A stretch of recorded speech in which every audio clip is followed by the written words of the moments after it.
I like that. Like you said, I like going into movies not doing anything. I think that's how movies should be viewed. How do you think you would react? I think I would be scared. Um, this movie fucked me up, man. He looks at the car and he looks at his pen and he realizes how much each of those are worth and how many people he could have saved with that money. That It's was pretty powerful. powerful scene. Yeah, I think that is an important question to ask when someone were to reveal such a secret. It's like, okay, you didn't go through with it. Why didn't you go through with it? Yeah. Just kind of see where they were at then and where they are now. All right, we're the Mario Brothers.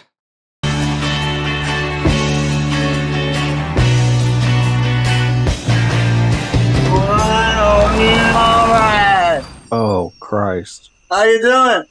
Pretty good. Cool. You know, there are a lot of good podcasts out there dedicated to watching and studying film. Oh, yeah? Not to worry. There's a new podcast in the making. Cinema Rolls Podcast on YouTube and Spotify and some other platforms too. You ought to like and subscribe. Okay. Okay, we'll be there. So you need a link? No, I can look it up, thanks.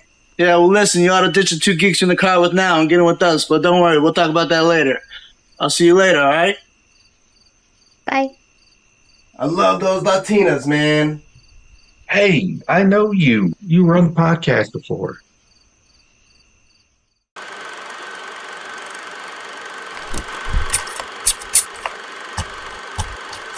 Cinema Rolls Podcast. Welcome to the Cinema Rolls Podcast. I am Josh. That is my brother over there. We are the Cinema Rolls Podcast, a podcast dedicated to watching and studying film. Today, we will be discussing and reviewing The Drama. Came out this year, 2026. It has a runtime of 1 hour and 46 minutes. It's directed by Kristoffer Borgli, and it's written by Kristoffer Borgli, and it stars Zendaya, Robert Pattinson, and Alana Haim. Haim, I think that's how I pronounce it.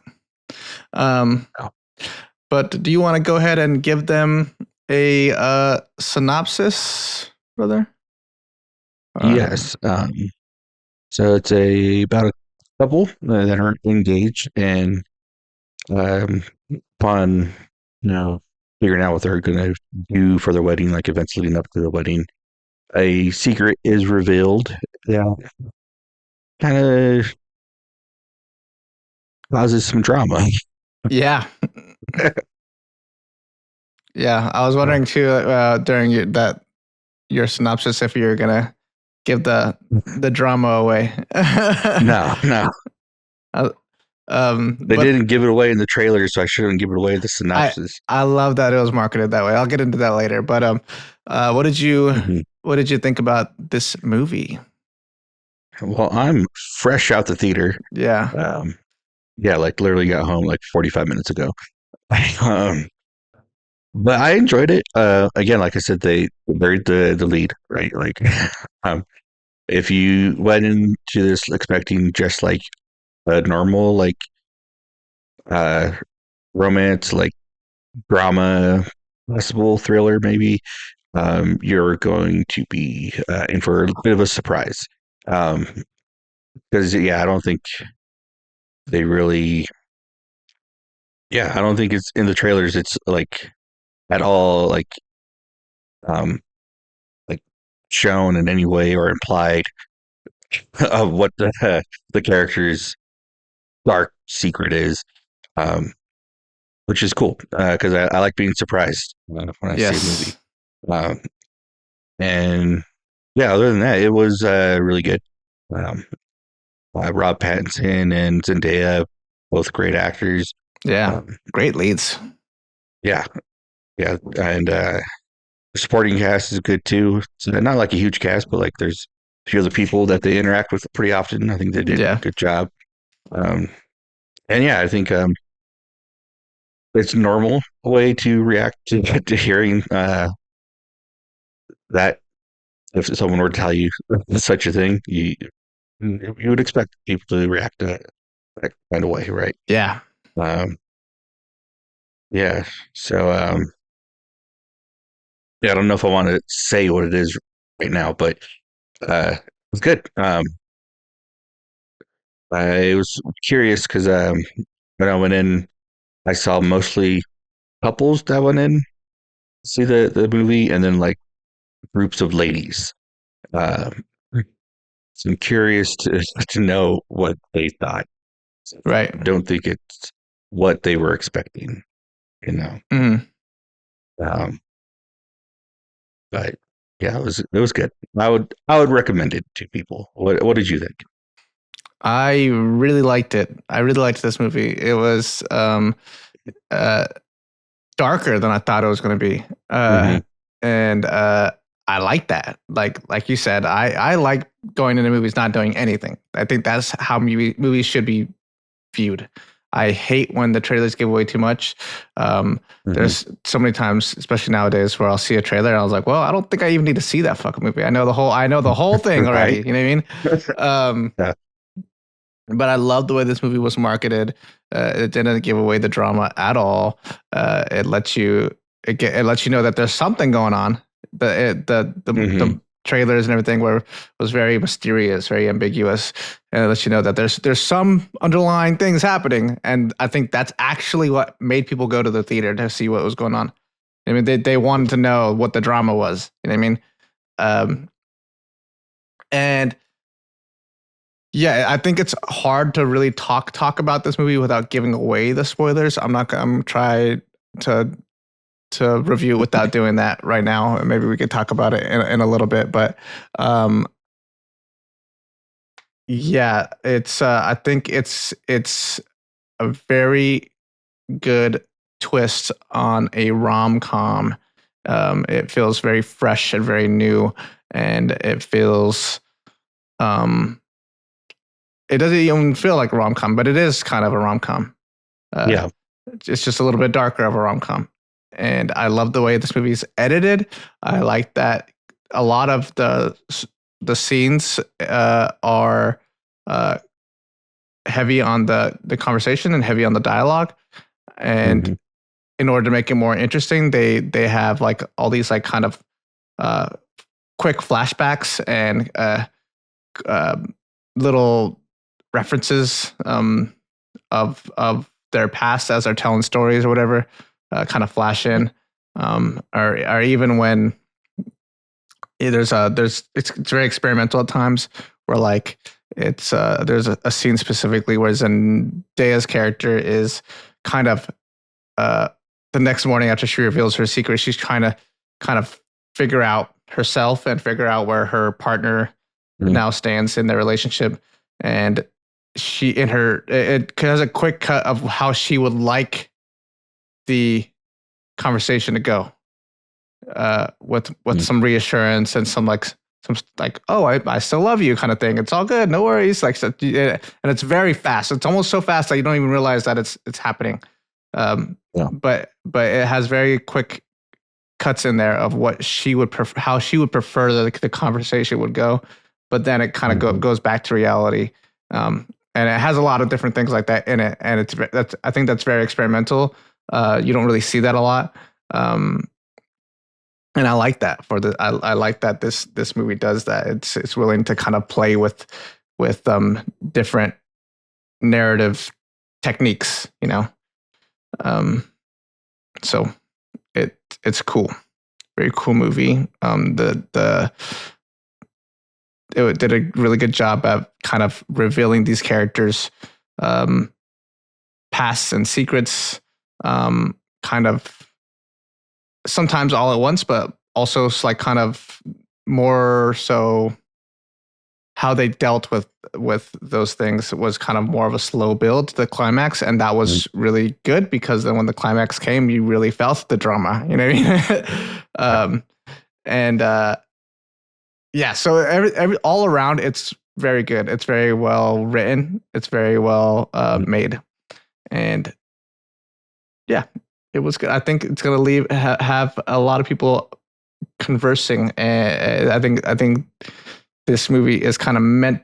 I'm not sure if this is the director's intent, but I think it's going to create a lot of conversations. A lot of people coming out of the theater asking, "Well, what would you do?" You know. Yeah. And I like that. I actually heard a couple couples walking out of the theater, and seemed to be like the main topic of discussion as people were walking out. And I think the movie does kind of make you question yourself as well, and be like, okay, well, not only what would I do, but also what is the worst thing I've ever done? What is, would if we were so revealing about those things, how would people perceive us? How would my partner perceive me? It's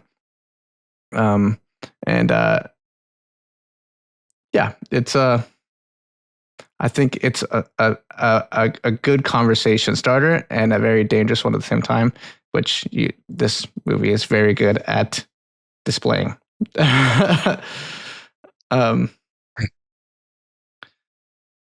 Yeah, very good. I think now we should get into some spoiler territory. So if you don't want to be spoiled, then you can jump ahead or come back. But real quick, Eric, I wanted to ask you, because this was the main topic of discussion out of the theater. If you were in Robert Pattinson's shoes and your partner revealed such a secret to you 2 days before you're getting married, how do you think you would react? I don't know. I think I would be scared. I think I would want to talk to her about it for sure. And I would probably try to remove both myself and my partner from the situation at the time, because when it happens in the movie, they're like with their friends and they're drinking. Her friend's their friend was an asshole. Getting crazy. So yeah, I would definitely like get away from all that and her privately. Yeah. Yeah. Because the way it happened was like definitely not the right way to go about No way. things. You don't ask someone's worst secret and then get extremely mad at them for revealing it, Yeah. I mean, I understand why she was mad because of her cousin, but still, like, because the thing is, she was going to do something, but she didn't. She had it planned out. She was ready. She didn't follow through. Which, although it seems like she didn't follow through simply because something else happened, so she didn't want to like copy someone else. Yeah, I think that is an important question to ask when someone were to reveal such a secret. It's like, okay, you didn't go through with it. Why didn't you go through with it? Yeah. Just kind of see where they were at then and where they are now. Yeah. But yeah, they didn't do that. Yeah. But I think the alcohol being involved definitely didn't help. Mm. And then Rob Pattinson's character, Charlie, he's not the best person. I don't think he was like a terrible person to begin with, but he definitely is kind of spineless. And yeah, he like kind of lets his like the most like negative thoughts like kind of like take over, which isn't good. Yeah. So, yeah. Yeah. But yeah, couples counseling definitely would be something I would suggest if that was revealed to me. Like, maybe we should postpone the wedding. Yeah. Do some premarital counseling and see if we still want to do this. Yeah. Yeah. I think I'd have it's crazy too, because I think a lot of people have different reactions to this what would you do question. Yeah. And for me, like, honestly, I think yeah, it'd be a shocking reveal. You know, it'd be like, whoa, who are you? I don't think I know who you are anymore. And I think that'd be the biggest thing. Like for me, it'd be like a huge trust thing where it's like, fuck, dude, like why did I already know this? You know? And I think once I would for sure sit her down and be like, okay, I need to know more about this. Like, you can't just say you almost did this terrible thing and then did it and then not explain how, right? And I understand why she didn't get really explained during the conversation when they're drinking, because the lady kind of just went off on her. But like, for sure, I'd have that conversation. For sure, I think after she told me, I think honestly, I get it. You know what I mean? Like it's crazy because they bring up a couple different things that I think are important and relevant to know. Like what was it? It was fuck. Where was I going with this?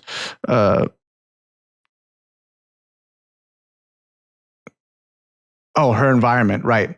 The environment in which she was in, that led her to even kind of have the idea or thought, right? And later on in the movie, Robert Pattinson's character talks to them, Charlie, I think his name is, right?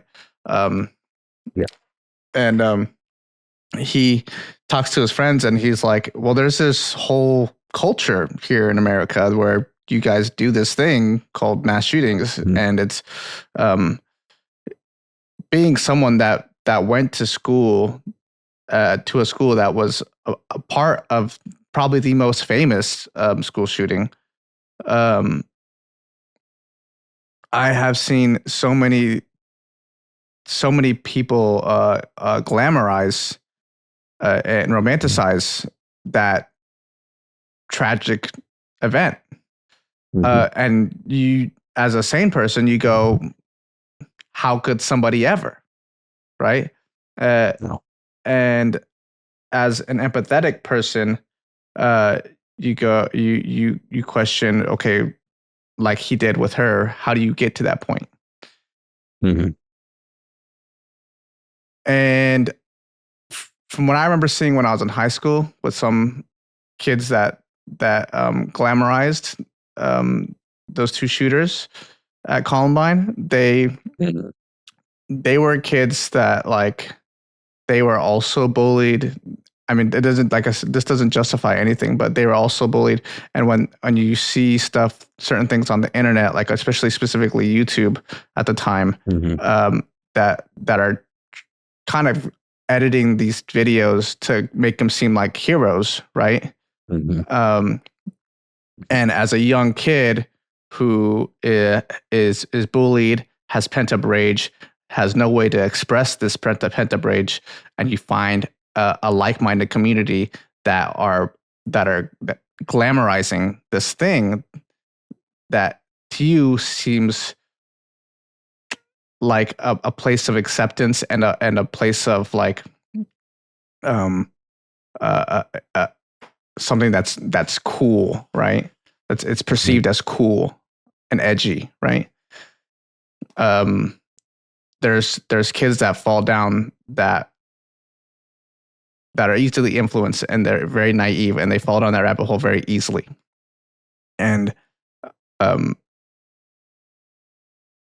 everyone takes these types of things differently. You know what I mean?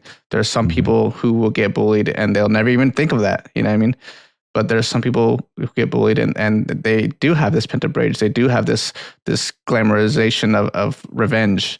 And then things like that, when especially here in America where it's so prevalent, they get worldwide media put on it, and these people become like legends. They become infamous, and these kids, they're too young and naive and kind of dumb to separate what is, if that's really like a good, not necessarily good, but a cool thing to do, a cool edgy thing. You know what I mean? If that's a righteous thing to do. There's some people that will say that getting that revenge is righteous, that some of those kids deserve it, and they don't, right? But I'm saying that's what these kids perceive it as, you know. Mm-hmm. And I feel like I'm rambling, but like it's just like I've seen it firsthand. I've seen it like literally firsthand. Like I knew a kid, right? I knew this kid named, I want to say his name was Robert, right? He wasn't a very popular kid. He was actually pretty nerdy, and nobody seemed to really like him. And I knew him in gym. He had a gym class with him, right? And in gym, I'd always try to talk to him. And I tried really hard to be nice to him. And I'm not gonna lie, he was hard to be nice to because he had this defense mechanism. Because I'm assuming due to people bullying him and being mean to him, but he was very off-putting. He was not nice to me. I was nice to him. He was not nice to me. Right. And one day he was in a lunch line, and I was in a hurry, and I think I was like late for something. And I was like, yo, Robert, can I cut you? Like I need to get my food and get out of here. You know? And he's like, no. Right. And he's just being so like adamant about me not cutting him. He's being mean about it. Right. And at some point I just got mad and I said, fuck you, Robert. And I cut him anyways. Right. And I cut him anyways. and a week later, right? A week later, this kid gets pulled out of the school because he's in the back of the class pretending to shoot people with his fingers, right? They found a gun in his locker. Never saw Robert ever again.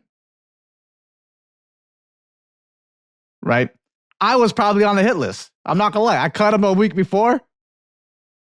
I was probably on the hit list, but like that, and that's, and I've also seen kids that were like, right. I knew this kid in middle school who was mad cool, super funny, right? I guess he had some like really fucked up shit happen in his life. I think his name was Evan or something, and he totally changed by the time high school came around. At one point, he walked into the office and said, "I'm the next Columbine shooter," and they took him to like a mental hospital, like on the spot. And it's everyone handles things differently. Life comes at people differently, and some people, they don't know how to handle it. And when you're brought up in a certain environment, sometimes these things kind of latch onto you, and sometimes those things aren't the best things. What I think is important is that people change and grow and learn from those mistakes, right? Granted, some people don't get the opportunity like Zendaya's character did in the movie, where I don't think she didn't do it because somebody did it first. I think what happened was she saw the reaction. She saw the consequences. She got firsthand experience of the consequences of those types of actions. And then throughout those consequences, she found a community, right? Which is what she was lacking. And that was the only piece in the puzzle that was making her a normal kid, you know? And sometimes that's all it takes, right? And I don't think, like, that's not her fault. Right. Which is why I hated the fucking chick character who just jumped on her right away, especially after the story she fucking told. She's like not a good person either. Like the fuck, you know? Yeah, she was, you know? that was terrible. So if it was me, I would have heard her story. I'd have been like, I get it. But I think my biggest issue is that I didn't know about it already. You know what I mean? And like, you told me that the ear thing was something completely different. Like, how do I know? What else? You know, what else don't I know? You know, that would have been the biggest thing for me. But yeah, sorry for the long rant, everybody. I feel like that's what this movie is supposed to do. You know what I mean? Right. Yeah. Yeah. That was crazy. Because you haven't figured out what her secret is, you know, audience. She was it middle school? She was planning a school shooting. Yeah. And she didn't do it because the day she was going to do it, there was a shooting at a mall, and one of the students was there, and so she saw her teachers and her classmates receive all this news that there was a shooting, and so that's when she didn't go through with it. Yeah, like you were saying, there's people that glamorize and idolize these school shooters and mass shooters. And I remember years ago, like early YouTube, I came across like a bunch of videos of people kind of like celebrating the Columbine shooters and um, idolizing them, and it's just so sad because I realized one, it's they shouldn't do that. Like, and the fact that it was on the internet was crazy. But two, there's kids out there that feel the same way. And I don't think we're all going to go out and shoot people, but some might and some have. And it's so heartbreaking to know that there's people out there that feel that way, that feel so alone and unseen and unheard. And I don't know. I don't know what we could do to fix it other than like you were trying to do with that one kid, like just be nice to him. Yeah. But it's just it's a sad fact that there are people out there that feel this way. And I just wish there was something we can do about it. Yeah. Yeah. And it really does, like, I think it really does come down to just being kind to people. And I think, yeah, there's some people, and I think this movie also kind of touches on it a little bit too, like the whole nature versus nurture thing, like whether you're born that way or if it really is your environment that shapes you into becoming that way. But if you can make the environment as good as it possibly could be for a human being, I think sometimes it can override that in nature. If it's inherently just how a person is, like they're just evil to the core, right? I think if given the right circumstances, given the right environment, given the right community, I think that person can change. And maybe that's a bit wishful and optimistic on my end, but I think that's all it takes, really, yeah.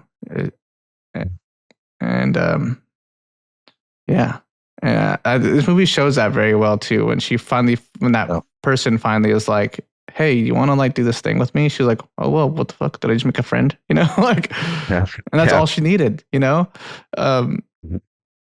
It's crazy.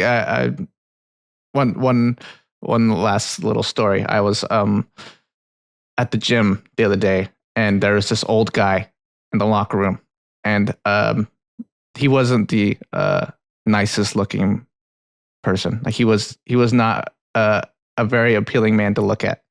He was very old. His skin looked like he was like melting off. He was like missing teeth, and he had like that old man hunch, right? Like and his movements were like really slow. Like he just like, it seems like the type of person most people try to avoid eye contact with, right?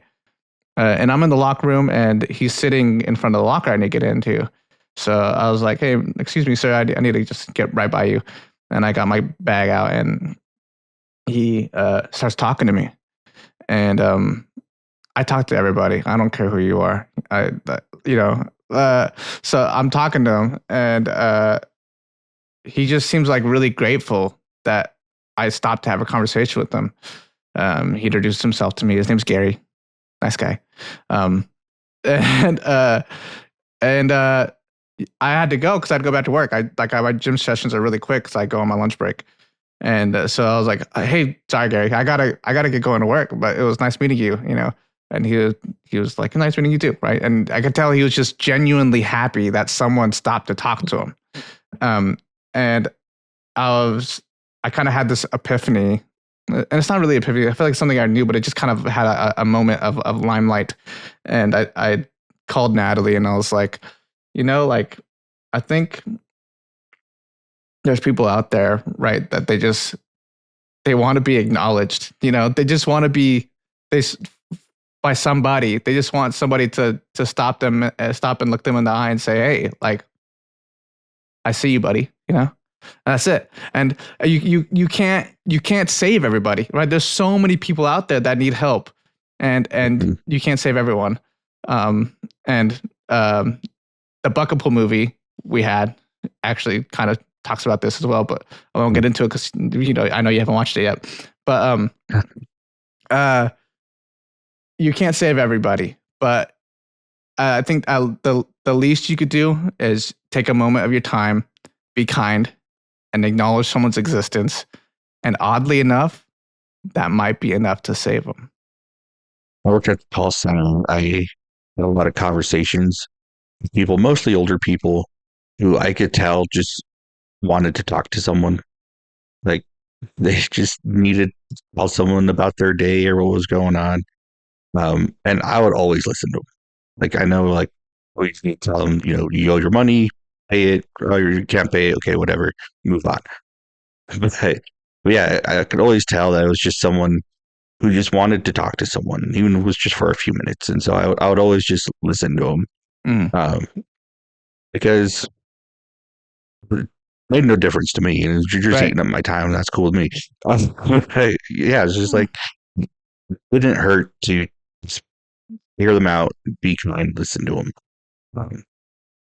Yeah. So yeah, I would always do that. I had some fun conversations with some people, but yeah, yes, I know sometimes it's hard, and may not always be in the most friendly mood, but I think if you could just try to remember to be kind, and that if someone is behaving like badly, maybe it's just not their day. Maybe something happened. You don't know what's going on. So like, don't be quick to judge them too harshly. Yeah. Based on one interaction. I used to do this thing in the Navy, because there's a lot of people that have bad days in the military, and a lot of times they'll treat you really shittily if they're having a bad day. So I used to do this thing while I was in the Navy, and when someone would come at me like sideways, like just out of nowhere, I would just stop and go, "Are you okay?" And surprisingly, some people will change it up on you fast. They'll be like, "Actually, I had a really bad day," like, and they'll tell you, and so I think that's sometimes though it makes them more mad, but like every now and then you'll get somebody and you'll humanize them again.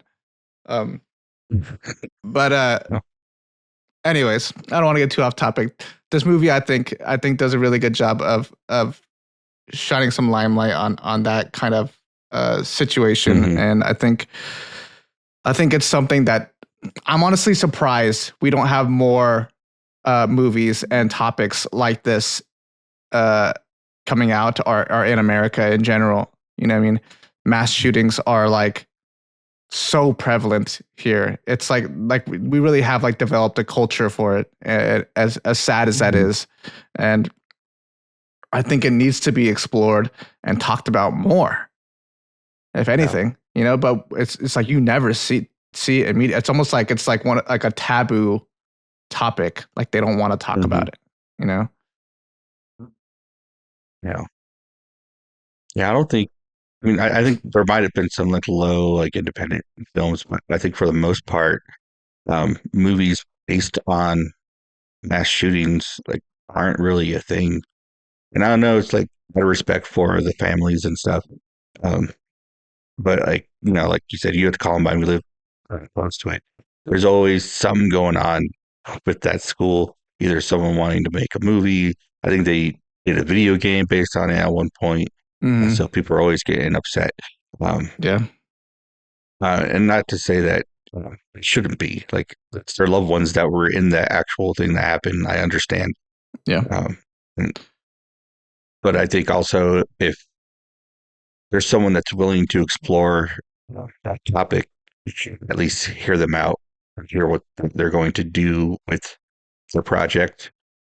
Because obviously we don't want them to glamorize such a horrible event. Right, for sure. Yeah. It needs to be done with respect. Yeah. Of course. But yeah, I think it's something that needs to be talked about more. I think also too, the movie, even though it touches on this subject, I don't think it's this isn't really what it's about. You know what I mean? Right. I think what it's more about is being able to accept people for who they are now. Mhm. Yeah. People change people. It's sometimes I think it's a good thing and a bad thing sometimes. That I think there's people I've known in my life that I've been friends with.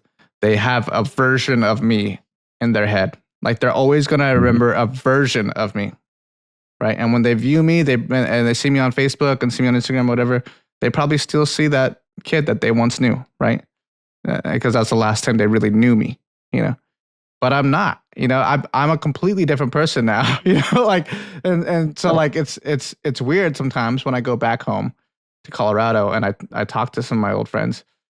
Yeah, like the core personality and being is still there, right? But like we're all so different now, And when you enter a relationship, you're meeting that person for who they are then, right? It's and it's kind of, I think, an unwritten rule that you kind of have to just not let their past affect how you view them today. Accept them for who they are that time. Yeah. And not judge them based on past mistakes that you weren't even there for. Right. Which is why it's always a mistake to ask about how many people they've been with and their past lovers and all that, because it never ends. It doesn't matter at that point, and it never ends well, and you only gives you a different image of your significant other, Yeah. But people always ask it anyways, and if you ever do ask it, you shouldn't judge them for it. Right. Yeah, I think the point of this movie is that everyone has baggage. Everyone has something in their past that they're not proud of.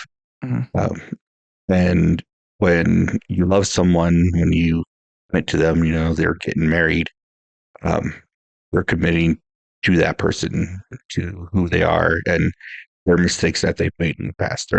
They are not those mistakes. They are a new person. They are who they are when you meet them, but they're also going to change down the line as well. And hopefully you guys can grow and mature and live together and not let past ruin that. Yeah.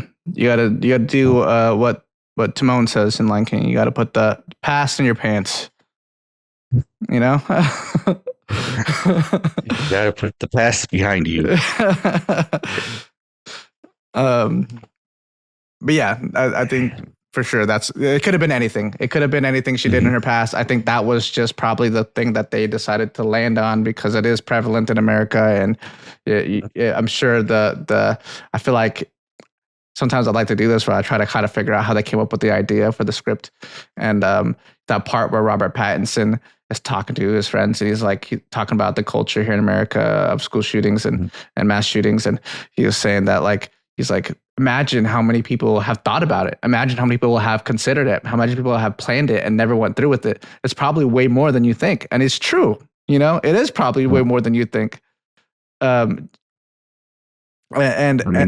was thinking about it or fantasizing about that from person who fantasizes about going into work and telling off their boss. Right. It's ultimately what it comes down to is whether or not you act on it. Listen, I have ADHD, and ADHD comes along with really crazy intrusive thoughts. And sometimes my intrusive thoughts are like, I'm like, what the fuck is that, bro? I'm like, get that out of here, dude. What is happening right now? But yeah, thinking about something doesn't make you that person. We are human. We have these thoughts, and I think everyone should explore their darker side of themselves to really understand who they are. Don't act on anything dark, but understand. There's a whole thing, and now I think it's been going on social media, like shadow work or something, right? Do your shadow work, people. And you got to be introspective. You gotta know where your ethics and your morality lie, and whether or not those are those need to be worked on. Um, so I don't really remember where I was going with that, but yeah. Oh, I think I was just saying that, like, I think that's where the script idea might have came from, is like just talking about like man, like imagine how many people would actually have considered it, and then taking that whole idea and be like, well, what if it was your partner, right? And then I feel like I could totally see a discussion like that evolving into a script like this. But I feel like we've lingered a bit on this discussion, and maybe people liked it, maybe they didn't, but I think we should move on. What would you let's move into ratings. What would you ratings? Yeah, what would you rate this movie? I think I'm going to give it an 8. Nice. Right on. I'm gonna go right above you, 8.5. I really liked this movie. I'm sad because Natalie didn't see it with me. I wanted her to go see it, but she wasn't feeling good today. So, yeah, but it's a good movie. Good movie. Yeah, it was. And I feel like every time I see a movie with Zendaya in it, I always leave the theater like, I think I'm in love with Zendaya. I think it's not. I mean, it's not just because she's cute and beautiful and elegant looking. She's just a very, very talented human being, and that is attractive. Yeah, she's very talented. She's very pretty. And every interview I've seen with her, she just seems really cool, down to earth. Like, yeah, I would like to hang out with her. I think it would be cool. Yeah. One of my favorite videos ever is of her dancing to Beyonce in the car. I think that's, she just looks like fun. Like, she just looks like a fun person, nice person. Yeah. Yeah. She did good in this movie. Same with Robert Pattinson, though. Like, he was playing a very normal British dude in this movie. When he first approached her at the beginning of the movie, was a little weird. A little weird about it. Taking a picture of the book was weird. I think I would have just I think I would have just peeked it. I think I would have just peeked it and then Googled it. But like, taking a picture of it was crazy.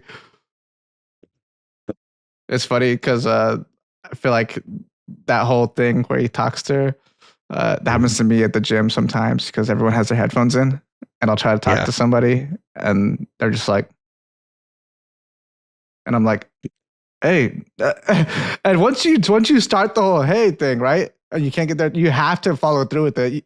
Like, when he was like walked away, like, you can't do that, bro. That's crazy. You just like, fuck it, I've been in now. You just gotta start waving at them like, hey, like. Mm-hmm.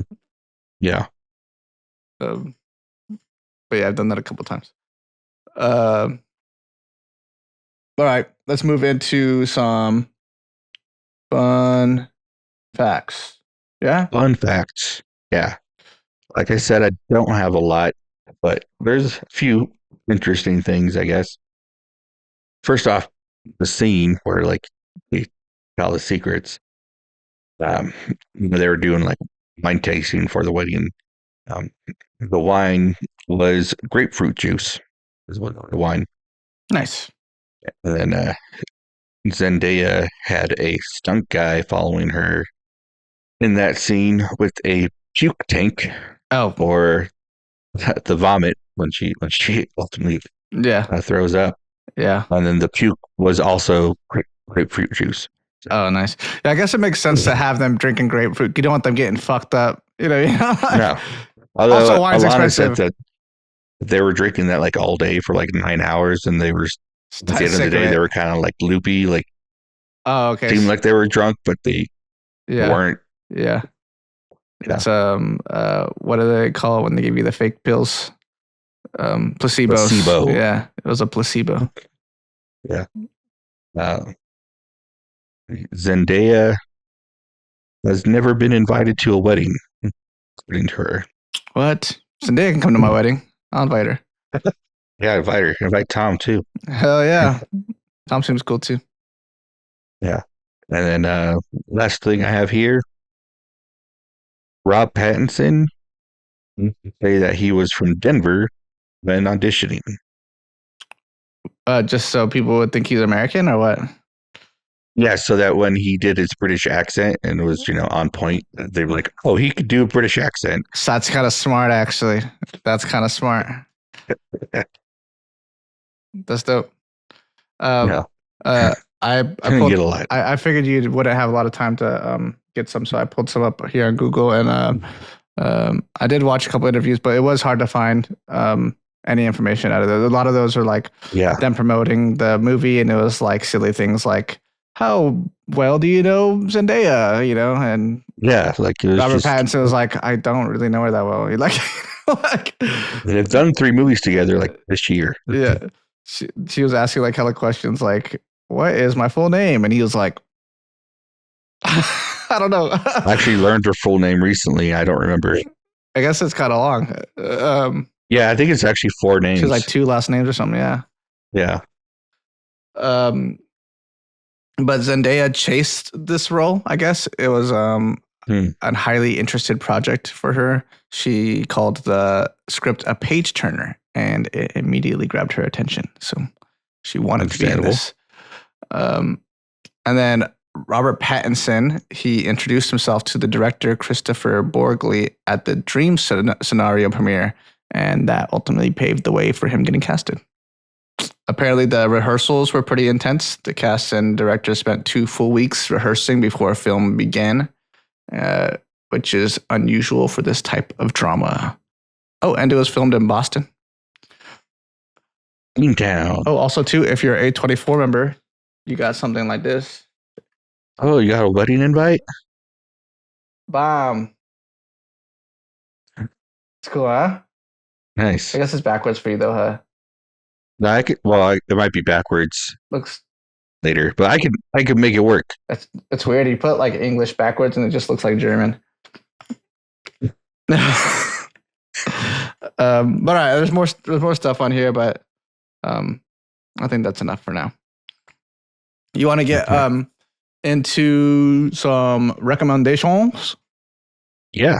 What would you recommend for people that might have liked the drama? So first movie I have here is Splitsville. Nice. I thought about putting that one on here. Yeah. Another movie we reviewed on here, and relationships, and it's kind of crazy at times. Yeah, I think it's a good one. The other movie I have is Blue Valentine. Oh, nice. It's a mostly sad one. That's real sad. Like this one, like you said, it's kind of like a comedy, a little dark. Blue Valentine is not a comedy in any way. It's real sad. But the beginning of the movie with the flashbacks and stuff definitely reminded me of Blue Valentine, because it would go back and forth between when they first met and they were really happy, to like present day when they're fighting and so happy. I have Chasing Amy. Oh, nice. Yeah. Because like you said, the movie is about people's mistakes that they've made in the past, and accepting them for who they are now and not what they've done previously before you know them. And that's what the whole movie about Chasing Amy is. Exactly. Yeah. It's the key. He thought that she was a lesbian, finds out she wasn't a lesbian, or like before, in the most naughty way. All these kind of she was not a crazy like sexual experiences, and it just like drives him crazy. Yeah, because he's very vanilla. Very vanilla. Yeah. Not Matt Damon, Ben Affleck. What do you expect? Yeah. Yeah. And then the last movie I have on here is He's Out of My League. Nice. I like that movie. I haven't watched it in a while. It's pretty funny. Yeah. But, yeah, it's funny. It's cute. And it's another thing where he just kind of gets in his head, because this girl is so beautiful and so perfect that she's that he's not worthy of her. And the other, like, she had an ex who felt that she wasn't perfect because she had like webbed toes, right? Mm-hmm. That's what's the case, that he didn't like the webbed toe. Yeah. Yeah, which is a crazy thing. Like One little thing, yeah. perfect person, Yeah. and one little thing, like someone like gross. Um, but yeah, that's a good movie, hilarious. Yeah, those are my suggestions. Nice. Right on. Chasing Amy was a good one. I didn't even think about that one. But yeah, it's very much relevant. Yeah, The first one I have on here is Challengers with Zendaya. I haven't seen Challengers. Yeah, she's in it. Zendaya is like the main female lead.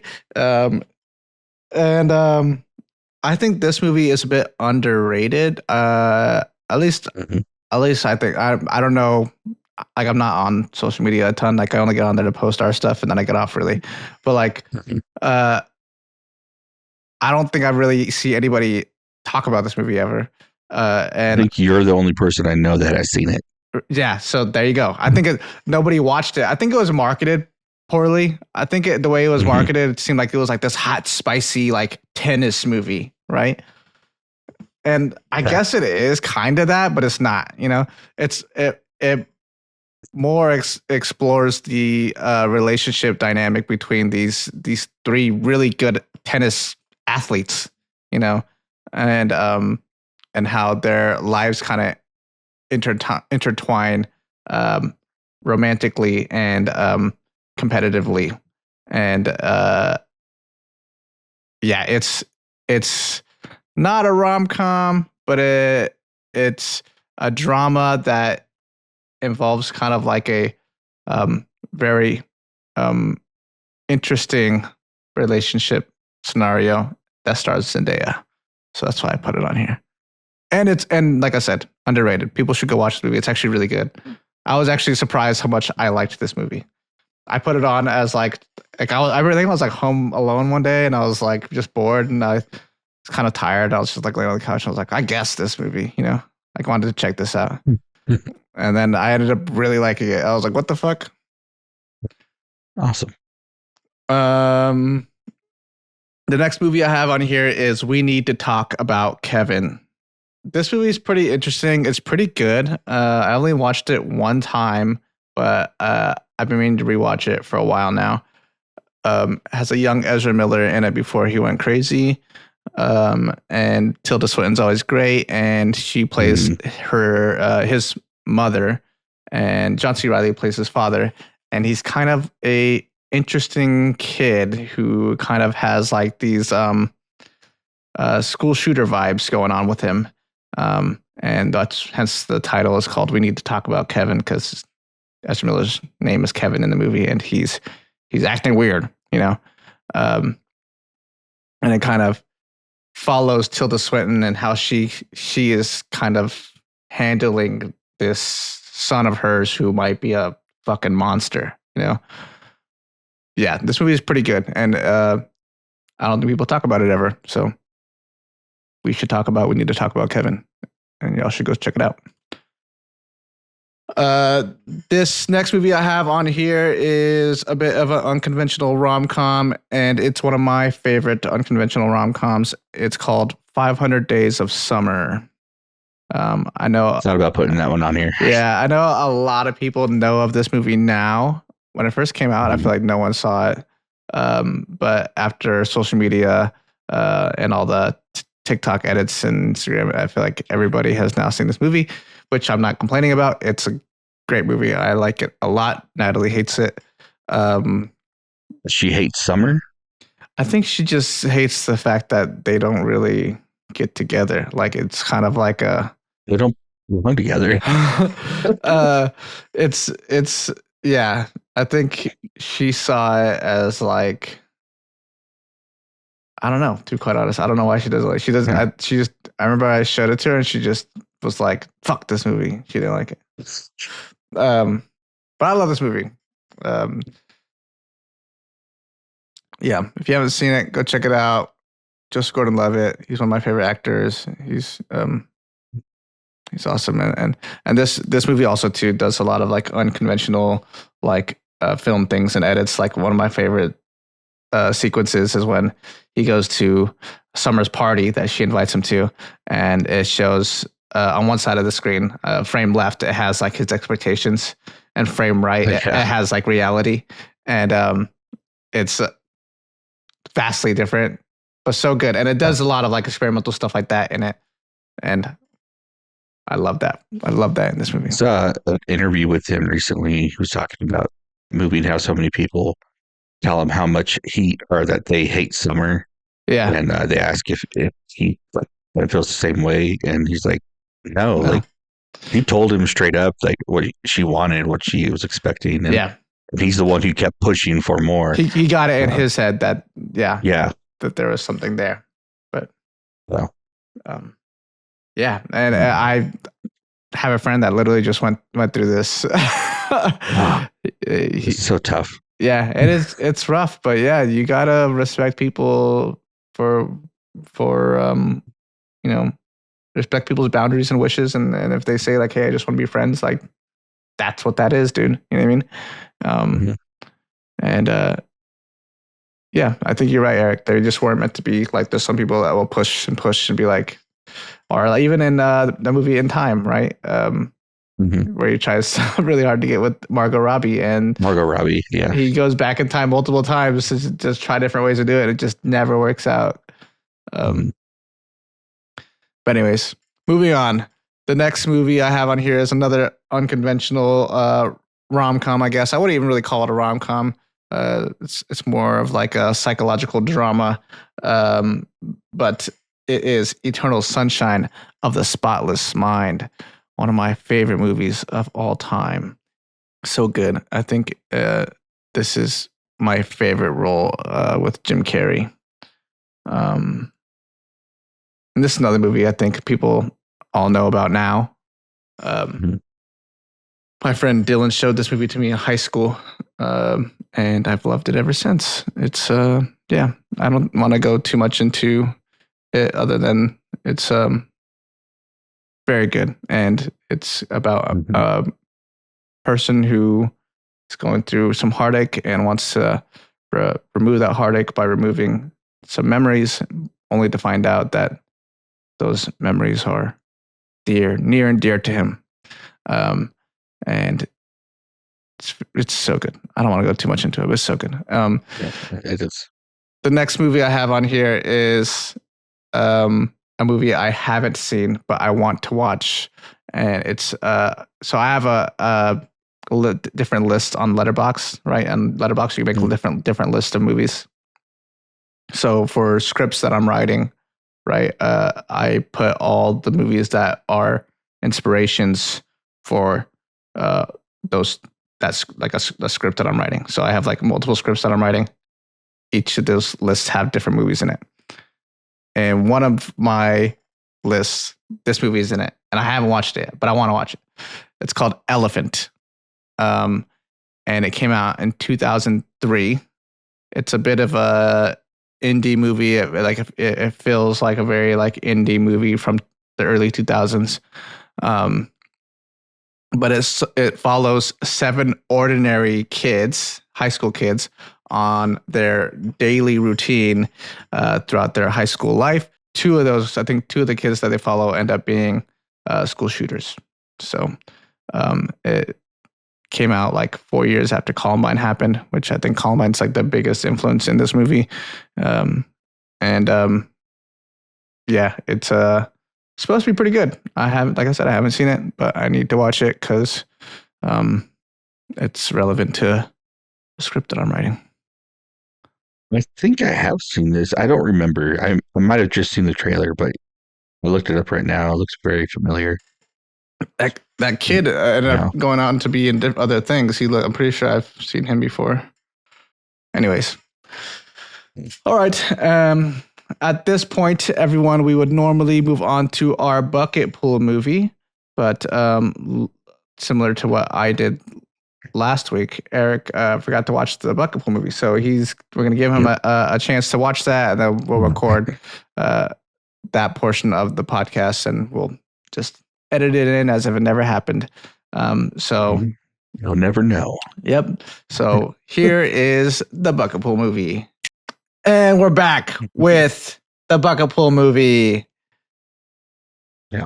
Last week, we reached into Galactus, and Galactus gave us Schindler's List.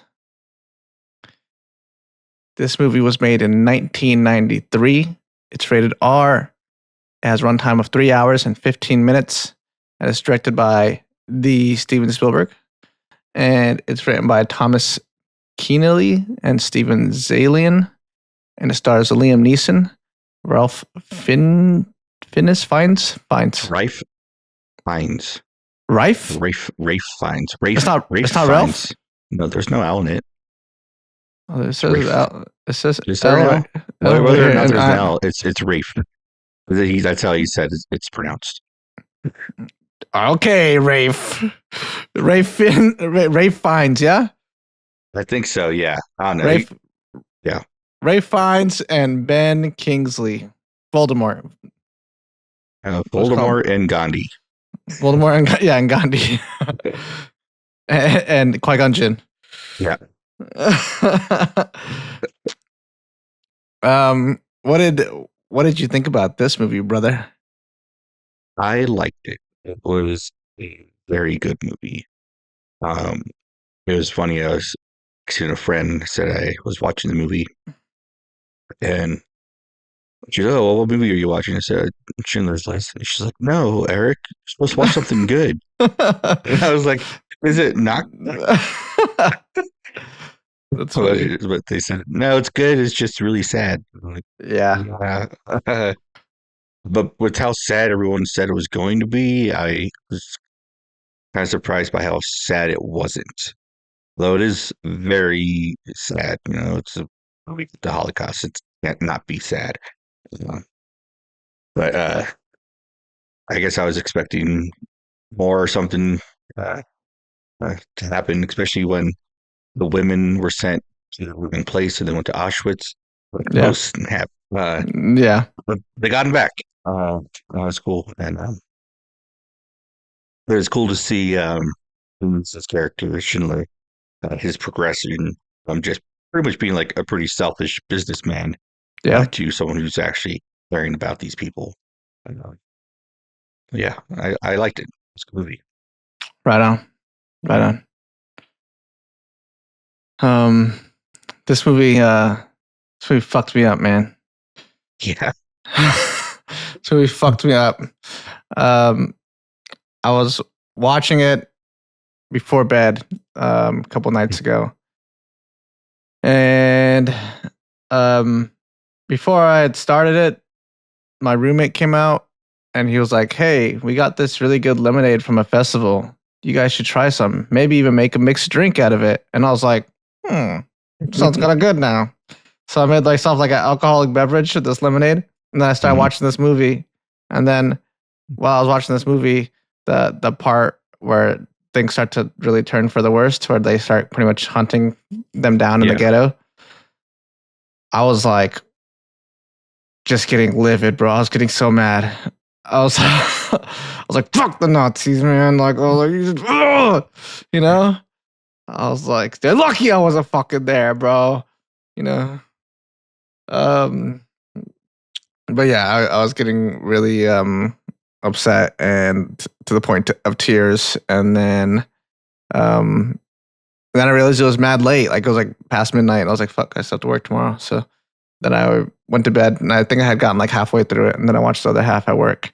And while I was watching the other half at work, I had to there's a times where I had to pause it and then just look away from my coworkers for a second, and then come back and then start playing it again, because it was just so emotionally moving. And this movie it felt like a horror movie for me. You know what I mean? Even the night before, I was dreaming about Nazis. You know what I mean?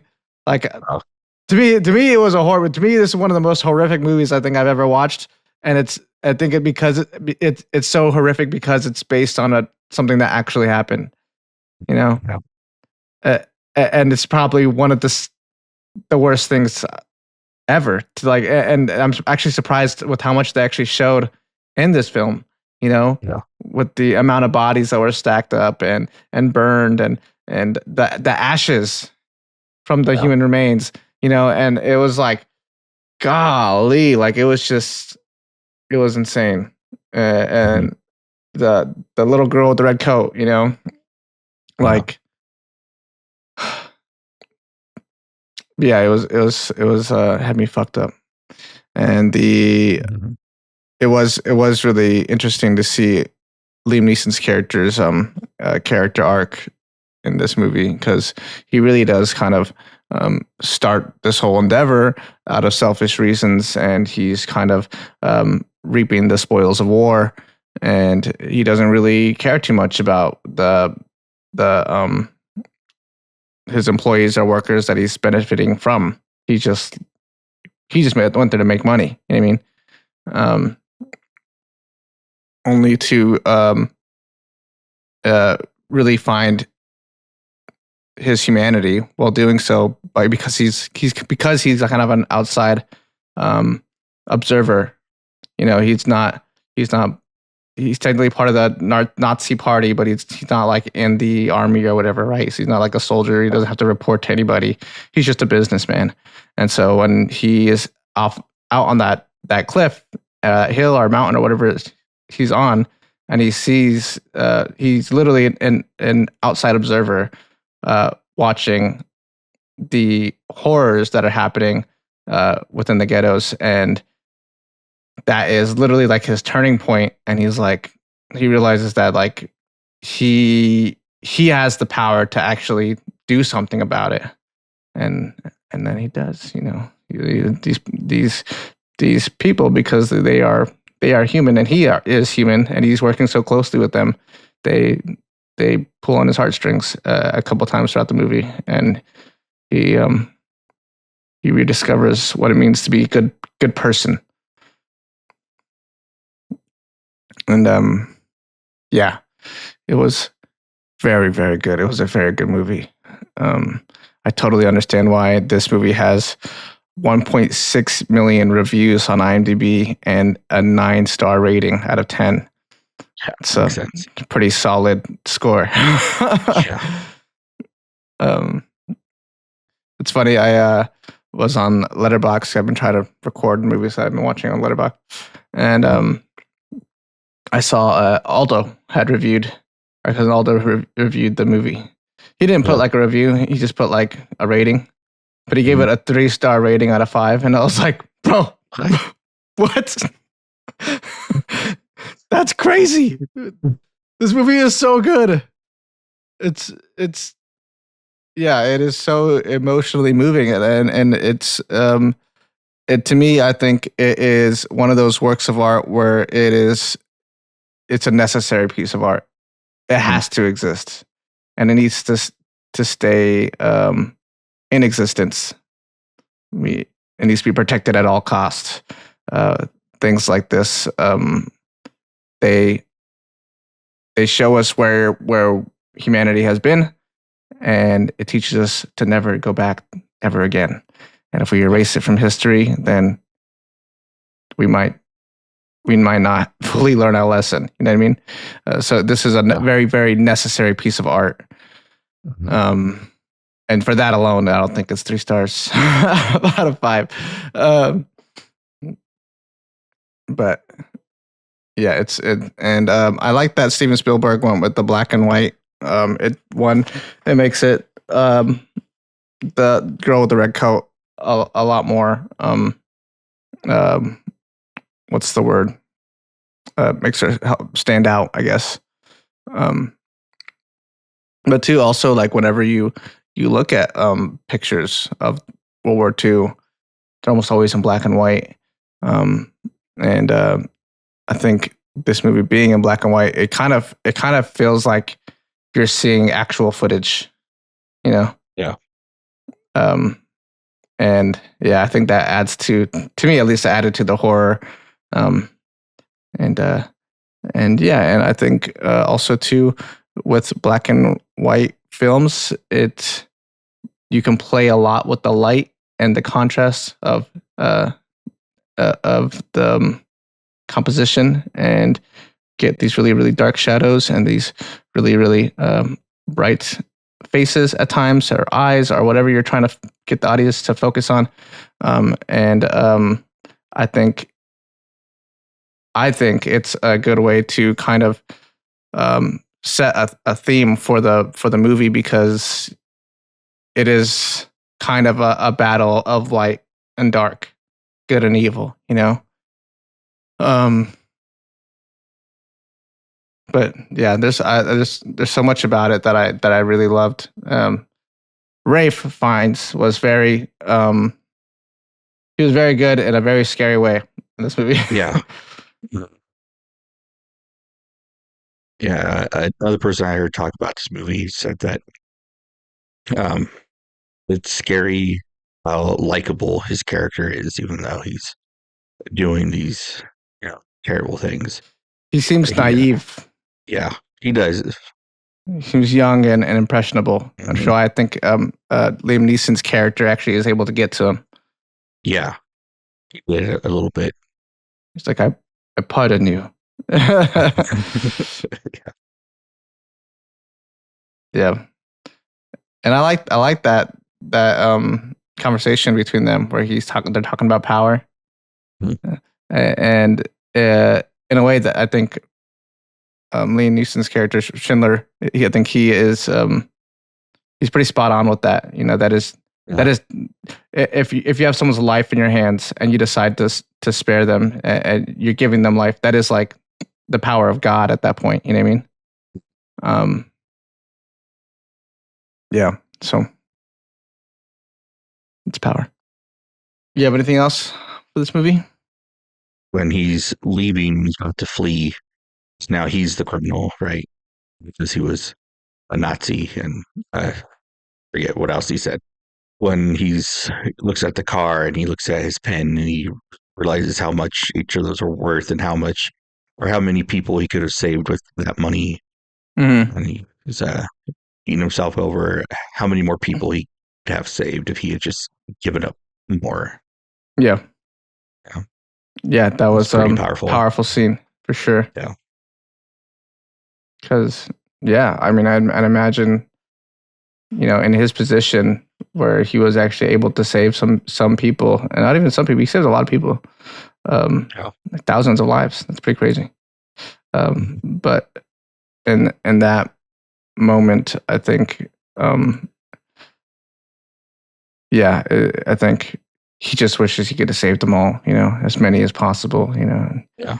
And I totally get it, you know. It's with the amount of lives that were lost during the Holocaust those are ridiculous numbers. And that shit is crazy, bro. Yeah. I think one of the craziest things too about it is that, like, it wasn't that long ago. You know what I mean? It wasn't even 100 years ago. No. Yeah. Like, that's a lifetime ago. Like, there's people that are still alive that went through it. You know what I mean? That's crazy. Mm-hmm. That's insane. Yeah. Yeah. And the scene of the survivors placing the rocks on his tombstone. Yeah. The end. Yeah. Also powerful. Yeah. It's pretty cool to see them all. Mm. For sure. Yeah. I think there's only one gripe I have with this movie. Oh yeah. I think there was a lot of unnecessary boobage. I thought so too, actually. Like, I think like the scenes when like they're forcing them to unrobe and be in the showers and stuff. That is necessary to show what they were doing. How dehumanizing it was. Whenever the girl was just laying on the bed. Like, okay. They didn't need to have her boobs out. Yeah. This is definitely not a movie too I want to get like turned on in the middle of, you know what I mean? Like, yeah. It's like there's just some like lady with like boobies out on a bed. And I'm just like, I'm not feeling that right now. You know? Yeah. And they did it like multiple times, and I think they were trying to kind of like show these two characters being womanizers, right? Schindler being kind of a womanizer, and also Amon. I don't think he really was like a womanizer, but he was just power tripping and taking these girls in and doing whatever he wanted. Yeah. I guess that was probably his wife that was on the bed. I don't know. At one point, I he think tries that's his wife. Yeah. Yeah. But So Schindler was I- definitely getting out Yeah. multiple people. Yeah. Yeah. So yeah, that's my only gripe with this movie is like, okay, I don't think we needed to have boobies in this scene. Yeah, it didn't really seem necessary. Yeah. Yeah, good movie. I don't know if I have much else to say. Yeah. I think this is a necessary watch for every human being Hmm. in existence right now. I would agree.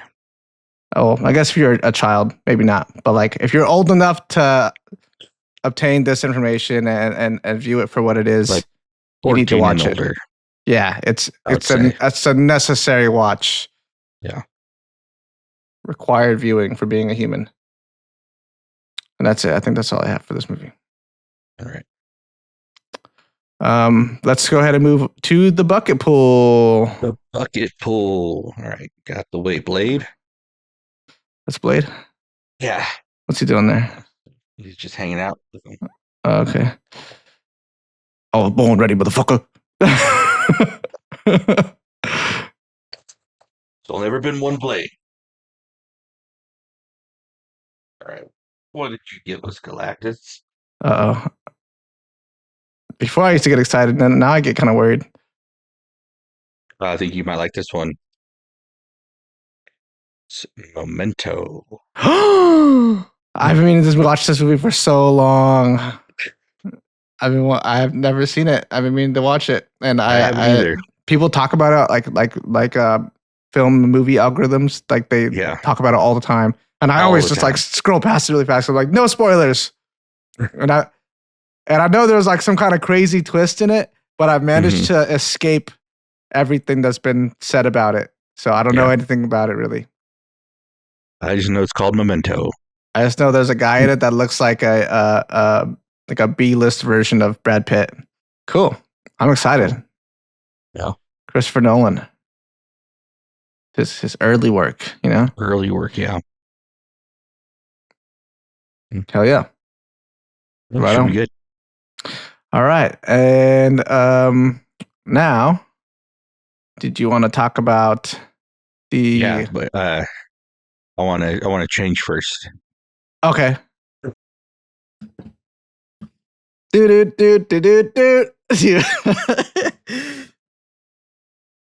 All right, we're the Mario Brothers. Mario, and Luigi Mario, the Mario Brothers. Mario Brothers. Okay. Okay. So let's go ahead and get into it. The Super Mario Galaxy movie. Yes. What did you think about this film, brother? I thought it was good. Apparently it's getting some mixed reviews. People aren't liking it as much. I think the first movie was amazing. I don't know if they're comparing it to the first one, but I think overall it's a good movie. It was a lot of fun. I introduced some new characters. I was kind of expecting a DK like some point, but he wasn't in at all. Yeah, so I was a little bummed by that, but other than that, I liked it. I like Star Fox. Princess Rosalina was pretty cool. Yeah. Yoshi was fun and cute. Very cute. I don't really have anything bad to say about it. Yeah. What you think? One thing I want to say about the Mario movies is that they're so well done, animation wise, and modeling wise, 3D modeling wise. It's so satisfying to look at the renders that they got out of their 3D scenes. They're immaculate. But it's not the first movie. The first movie, I think, is way better. It's a lot more story driven.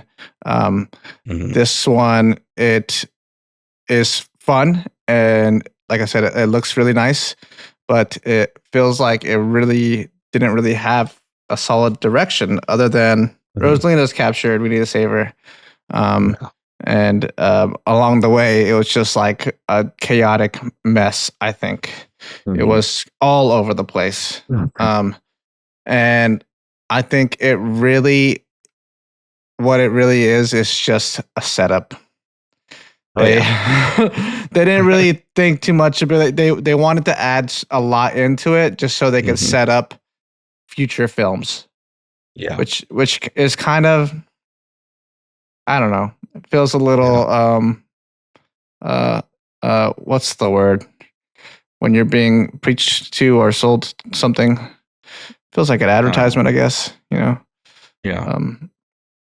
But yeah, it feels like that, and I don't like that about it. But I went and saw it with my kid in 4DX, and she loved it, and it was a lot of fun. And she played a lot of Mario, the new Mario Wonder game. Okay. And so I guess Bowser Jr. is like a major villain in that game. I don't know. I didn't play it, but when Bowser Jr. was on screen and like doing all this stuff, she was like, "Oh, I had to fight him," and she's like, "Oh, he did that move on me. It sucked or whatever." Right? So like, yeah, it was cool. And the action sequences in this movie are great. They're so good. And I think my theory is with all the Smash Bros characters being referenced and being pulled in, you got Dr. Game & Watch. Is it Doctor or Mr.? Mr. Game & Watch. Mr. Game & Watch. You got Mr. Game & Watch. You got Rob. You got Rob. You got the Pikmin. Yeah, the Pikmin. And Star Fox. And with all these characters being introduced, and then really upping the ante as far as the action scene goes, it's really the predecessor to what we can expect for Smash Bros. And I think that's really what they're going for and leaning into. I think they also might be setting up side films, much like Marvel, Luigi's Mansion. Luigi's Mansion, which will be dope. Maybe a Star Fox movie. That would be cool. Seems like they might lean into that a bit with how big of a role he had in this one. And then I could totally see them doing a Zelda movie. Have they talked about that? I think that's in the works. Yeah. Yeah, I could totally see them doing that. And then coming together with the Smash Bros movie. And at one of these movies, will there be another Mario movie, which obviously the last character that got introduced in the post credits with Daisy. The next Mario movie is going to have Daisy in it. But at the end of the next Mario movie, or at the end of one of these other side movies, I'm assuming one of the post credits is going to be the hand. The monster hand. Yep. New challenger approaches. Yep. That'd be great. That'd be really cool if they put it up like that too at the end. Yeah. Oh my God, that'd be sweet. Yeah, that'd be cool. That'd be cool. I would really be excited for a Luigi's Mansion game because I love that game. But the area, like the underground casino, like seedy like area with all the villains and stuff. Yeah. I think they put that in the movie as a nod to the original, like live action Super Mario Brothers movie. Okay. It was that kind of city, like a dystopian, like right. Kind of place. Like yeah. I think that's what they were doing. Yeah, there was a couple things in this movie that reminded me of the original Mario movie. Yeah. And I loved Yoshi's sequence where he's like wandering. There's like backstory of how he got into the pipe. And it's got that he got hypnotized. Yeah, he's in Brooklyn. Yeah, yeah, he's in Brooklyn. He's got his hat backwards. He almost looks like the Fresh Prince in a way, Yeah. That was dope. And if they had never said that Donald Glover was Yoshi, I would have never known that that was his voice. Me either. Yeah. Surprised. I'm honestly surprised they even hired somebody like Donald Glover to be his voice, Yeah. because like he only has like a couple lines and it's almost always Yoshi. You know. Yeah. Like, I'm So- sure you got a nice paycheck for that. yeah, for some really easy, really easy character. I guess there's other people like that too, though. Like in Guardians, you have Groot, Vin Diesel. Vin Diesel, he did it in every language. Yeah, Yeah. it's wild. Dude, my favorite scene was the fight scene between Bowser Jr. and Mario, Luigi, and Yoshi. That whole Oh, yeah. sequence was dope. Yeah, That's it pretty felt like very much like Jackie Chan choreography, especially when Yeah. Luigi was fighting him and he had the chair. yeah. And he was like blocking it. Oh, I was like, damn, they pop it off, pop it off with the choreography. Yeah, I like that the movie Mario and Luigi are just basically living in the Mushroom Kingdom now. Yeah, Because like in the end of the last one, didn't they stay in Brooklyn? I Or don't New know. York? Well, also in this one Or- too, they were also in Brooklyn for a little bit, for like in the very Yeah. beginning, and then Yeah. it wasn't until Peach was like, "Peace out," then they kind of stayed in the Mushroom Kingdom Yeah. because they had to Well, it watch the seemed castle. like after they helped those little like I don't know what they were or what to call them other than like little Mexican skeleton guys. Those guys sombrero are cool. I guys. was like, I kind of want to make a costume with Yeah, the. they are cool.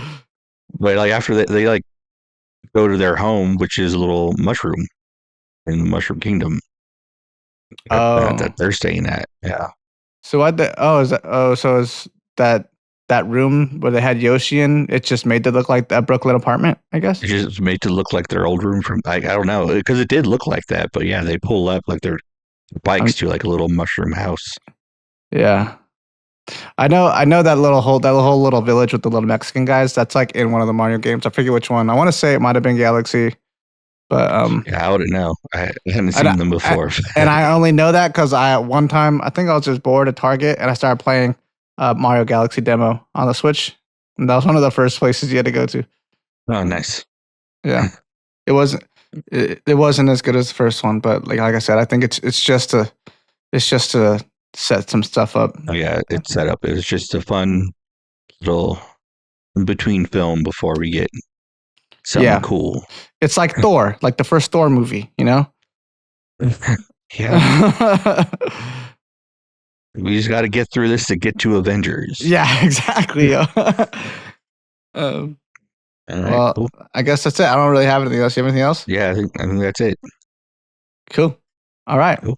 Well, then I guess that's it. We'll go send you guys back to the normal podcast. Yeah. And we're back. So now let's move on to what we've been watching. What have you been watching, brother? So I haven't been watching a lot. There was something I watched last week that I didn't mention, and it was Inside the Manosphere. Oh, inside this one. It's Yeah, called- inside the Manosphere. Yeah. That documentary is kind of crazy. I've seen like these kinds of like influencers before. The Red Pillars. Yeah. Yeah, the Red Pillars, the very misogynistic guys. But I think what was most shocking to me when I watched it is seeing how many young people approach him in public, saying some pretty crazy things, like anti-Semitic things, very misogynistic things, and like, what the heck is going on? Like, are these really the people our kids are looking up to now? Like, what are we doing wrong? Like, what is Yeah. going on in the world? Yeah. Yeah, those guys, they all just seem like scammers. For sure, I'll scammers. just see they're basically the head of a pyramid scheme. And it's like, like they're getting paid for their advertisements and these like Bitcoin things that they do, and like all these things that they get people to like invest in and put money into. Yeah. But that's not how they're getting their money. They're getting their money from the ad revenue from promoting those things, Yeah. and then the people they're promoting it to aren't getting riches from it. Yeah. They prey on the so male loneliness epidemic, and they really do. and they don't want you to solve your problems, guys. They want you to have those problems so that they can keep making money. Yeah, and it's crazy because like they promote this crazy lifestyle of huge houses and nice cars. Most of those things they don't even own. they're renting. Yeah. Because they want you to think that they have all this money, Mm-hmm. which obviously they have some money. They do afford to rent places like that, but still, like, it's all an illusion. And they're selling it to young men, and it's just sad. Yeah. Yeah. Yeah, it is pretty sad. I feel like a lot of the their followers are like teenage boys. Mhm. And it sucks because I've even had a couple friends of mine that have been like, "Hey, like, have you seen this? What's that guy's name? Andrew Tate video? Like, I feel like it's like it's not bad or whatever, right?" And I was like, "Bro, don't get your male philosophy from a guy like Andrew Tate, okay?" Mm-mm. I was like, "There's so many other more resources, like better resources that you can pull from." Mm-hmm. This is just what the algorithm's feeding you. But if you went and just looked for actual knowledge on your own, I guarantee you'd come to a better conclusion than anything that Andrew Tate is feeding you. And the thing is, like, yeah, that's what it kind of sucks that there is like an algorithm for that. Mm-hmm. You like one of those things, and suddenly you start getting a lot of those things. You get a lot of those things, and suddenly you start slowly falling down this rabbit hole that is the red pill, manosphere, or whatever they call it. You know what I mean? And what it really is, I think it's just there's people are we're not males are not really fit for this type of society. You know what I mean? We were evolved to like. It was funny. I went to go see Bad Friends live, and Andrew Santino had a joke about how we were just meant to like hunt and fuck. He's like hunt and like build things and fuck, and like so like we would like hunt, bring back food, like eat, and then go out and like build things and like pick up a big rock, heavy rock, and come back inside and like fuck, and then go back outside and then move more rocks and shit. Like that's like how we evolved, and now we're in this like society where we have to like sit at a desk and like, you know what I mean, and like you get yelled at for not sitting still in class or not being silent in class, so these natural male things that you want to do, they get cut at the source, and so suddenly you have a lot of young kids who feel like they're missing something, and what they're missing is just like a solid male figure and routine and exercise, but play a sport. They're too young and dumb and naive to understand that, so they fall into this shit. Yeah, it's real sad. Yeah. But other than that, I haven't really been watching much. Today I got caught up on Daredevil. I don't know if you've seen the last two I haven't episodes. seen the newest. I guess they came out at the same time or what? But I don't know, I saw the second. I saw the second episode, but I didn't see the third one yet.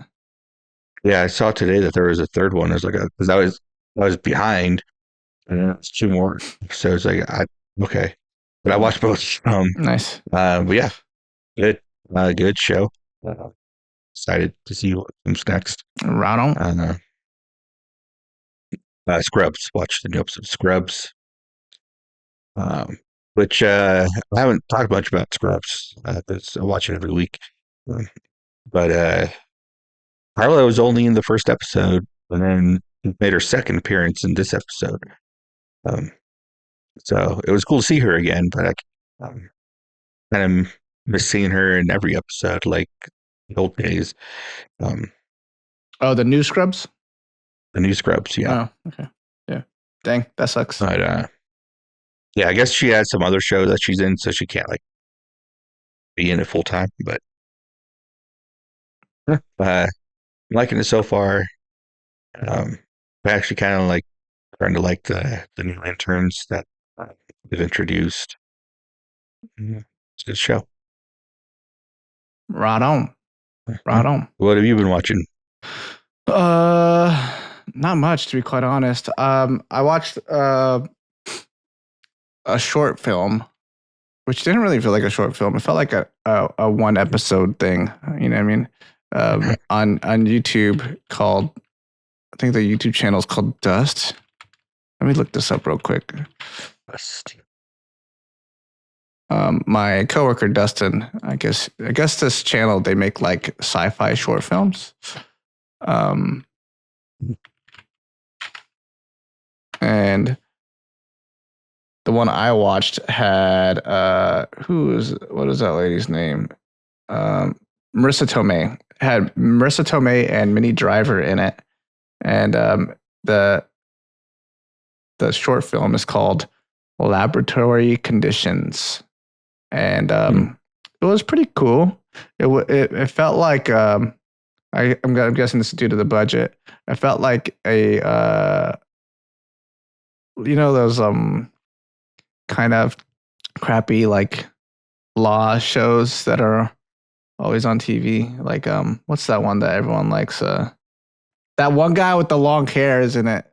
You know what I'm talking about? He got long hair and he's like a lab guy. He does all the lab things. Talking about Bones? Bones is more Criminal science. Minds. Criminal Minds. I didn't watch Criminal Minds. Criminal Minds. I think Mariah watched Criminal Minds. Right. So it feels like a Criminal Minds episode, like the way it's shot and the way it's lit and stuff. Sorry that took me so long to figure out, but it was bothering me. But it was cool. The concept was cool. It was fun. I think some of the dialogue was a bit corny. The concept was like trying to figure out like what happens after death, like scientifically what happens after death. Like they create like a quantum like force field room thing where then they put someone who was about to die in it, and then they try to see what happened to this person's soul. So if like there was a soul that passed through something, it would mess with this quantum grid that they created, and they would see it on the screen or whatever, right?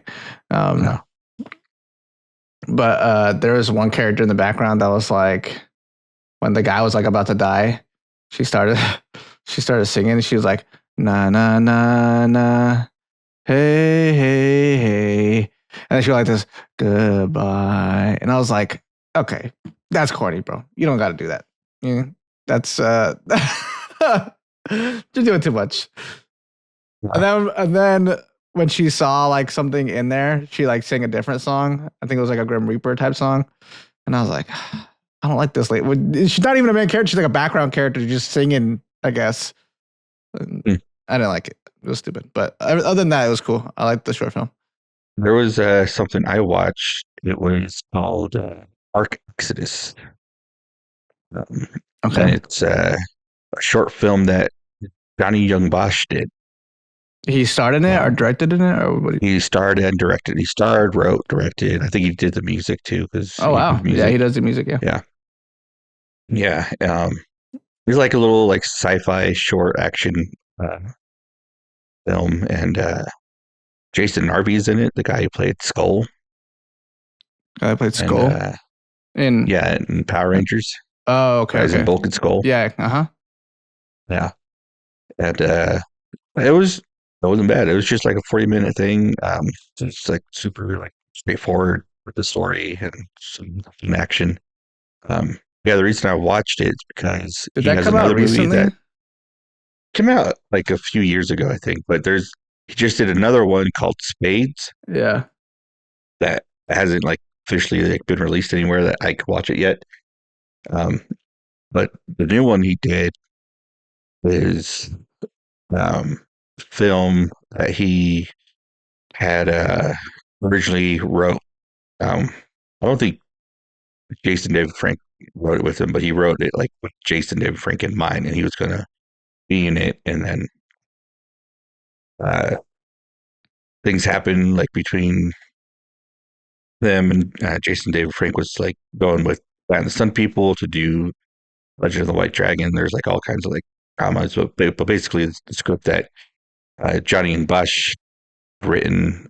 He reworked and made into this new movie called Spades. Um, which again, I haven't seen yet. I want to, but I heard about it. This other short he did, so I wanted to check it out. Yeah, it's not bad. Cool.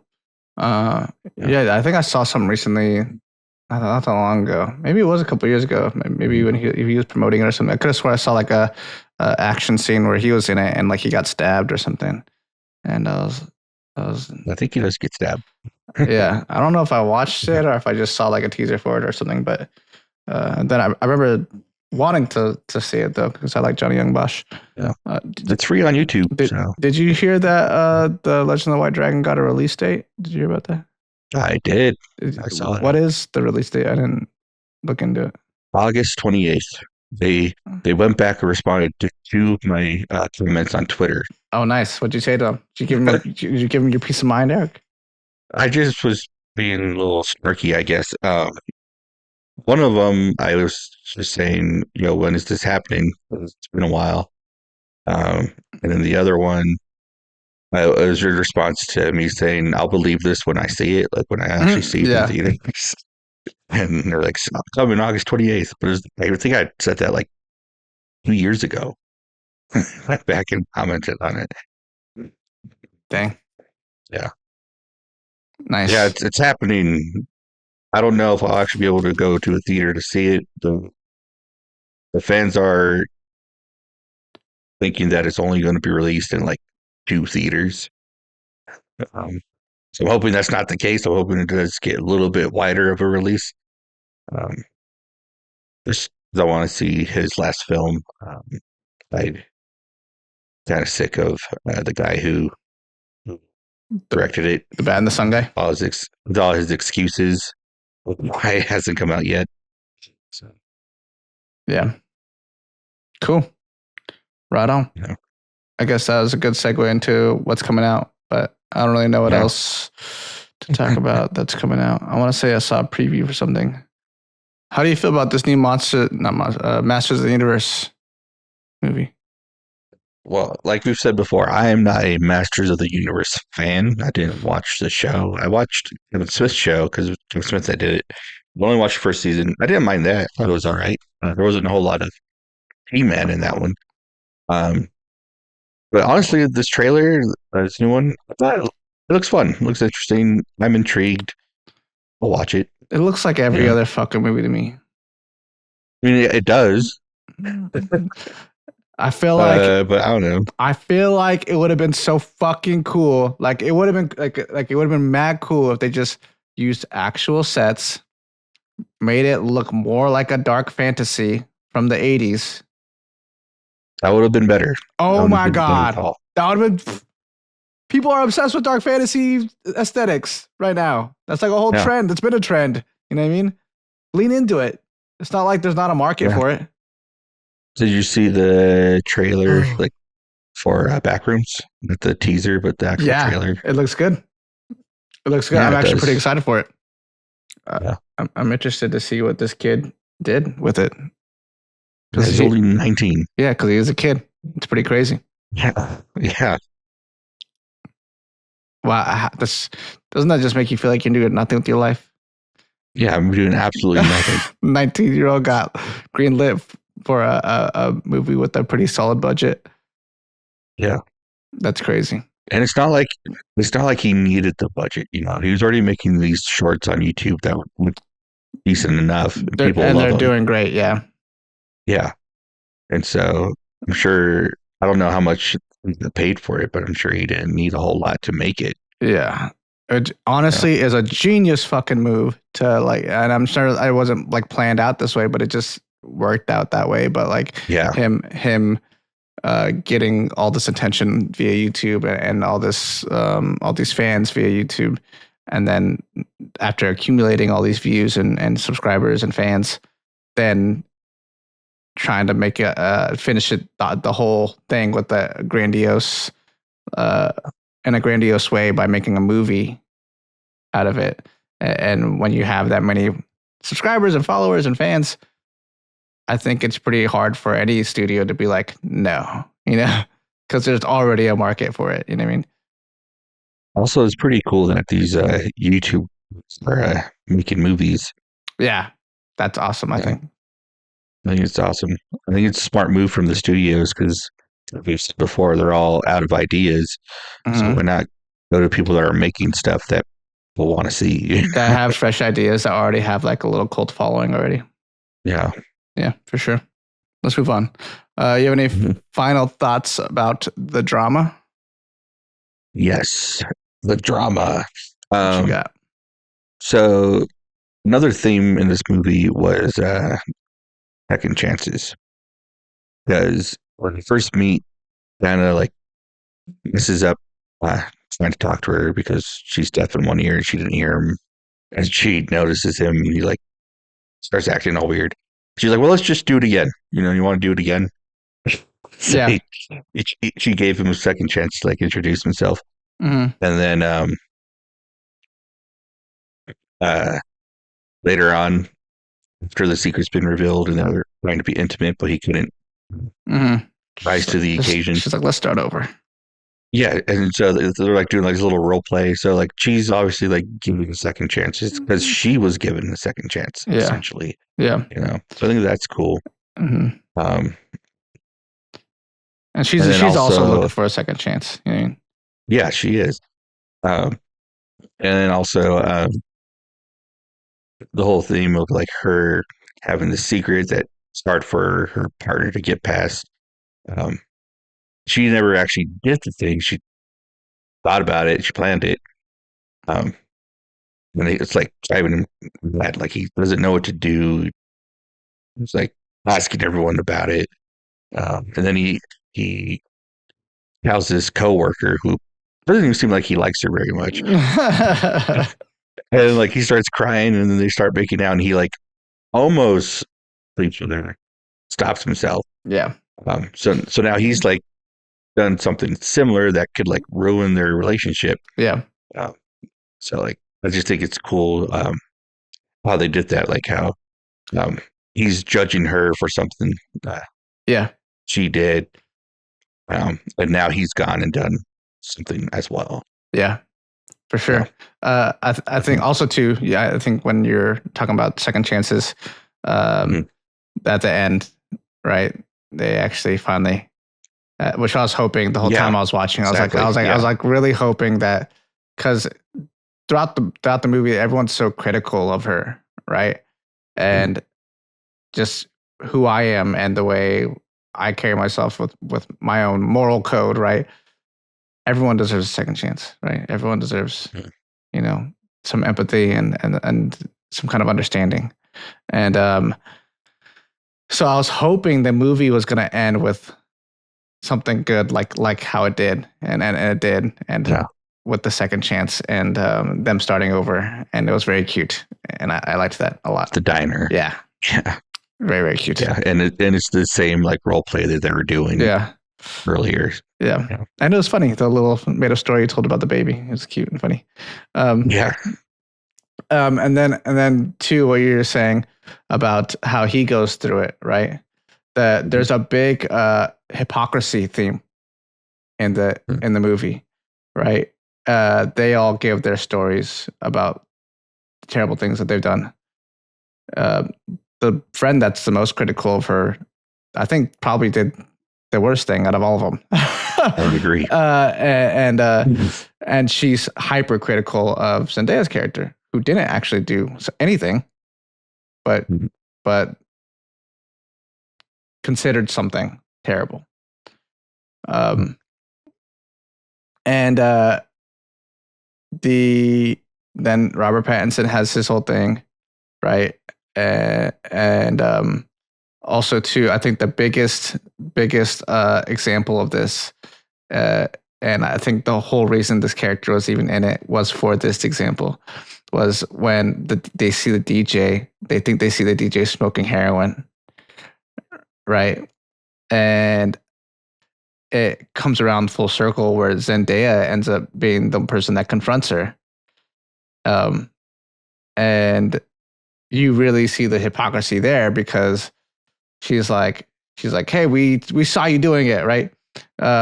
And she's like, no, I wasn't, you know. And like, even if she was, like, that's her business. I think if I saw my DJ smoking crack on the side of the road, I'd be like, just don't bring it to my wedding, bro.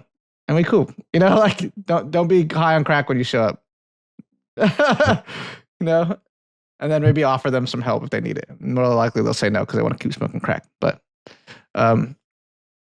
like, it's a very hypocritical moment for Zendaya's character because she is literally going through kind of the same thing where people are judging her and being hypercritical of something she might have done or considered doing, you know. Whereas this lady, they don't know what she was doing. They don't even know if it was really her. It just looked like her. You know what I mean?